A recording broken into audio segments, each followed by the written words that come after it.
টিমবাস থেকে নেমেই এদিক ওদিক কাউকে খুঁজছিলেন মুশতাক আহমেদ। রিশাদকে পেয়েই গেলেন। বাংলাদেশ দলের স্পিন বোলিং গুরু মুশতাকের সাথে রিশাদের রসায়নটা জমেছে বেশ। মুশতাক পাকিস্তানের কিংবদন্তি লেগ স্পিনার। বাংলাদেশের প্রথম বিশ্বমানের লেগ স্পিনার হিসেবে রিশাদের উন্নতিতে মুশতাকের অবদান অনস্বীকার্য। দিন কয়েক আগেও প্রেস কনফারেন্সে রিশাদের প্রশংসায় মুশতাক পঞ্চমুখ ছিলেন। প্রিয় শিষ্যকে নিজের অভিজ্ঞতার শতভাগই উজাড় করে দিচ্ছেন।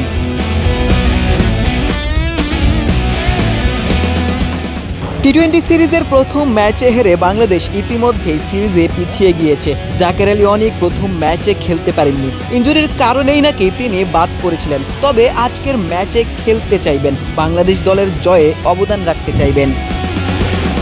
শর্টার ফরম্যাটে খেলার জন্য শরীফুল ইসলামের এদেশে আগমন ঘটেছিল। শ্রীলঙ্কার বিপক্ষে যদিও প্রথম ম্যাচে জায়গা পাননি, মুস্তাফিজের পরিবর্তেও সুযোগ পাননি। তবে আজকের ম্যাচেও মুস্তাফিজেরই সুযোগ পাওয়ার সম্ভাবনা বেশি। বেঞ্চেই বসে থাকতে হতে পারে শরীফুলকে।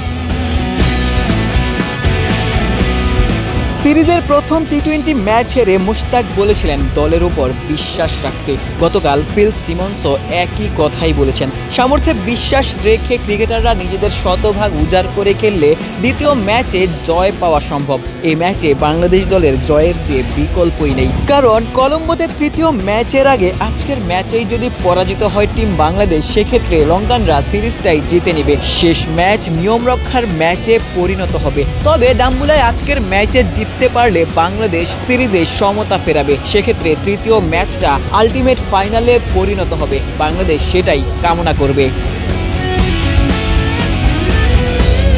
ডাম্বুলায় তাসকিন হ্যাটট্রিক করেছিলেন, যদিও সেটি ওয়ানডে ফরম্যাট ছিল। তবে সেই সুখস্মৃতি তাসকিন আজকের ম্যাচেও ধরে রাখতে চাইবেন। হৃদয় সালাউদ্দিনরা মিলেই বাংলাদেশ দলকে জেতাতে চাইবেন।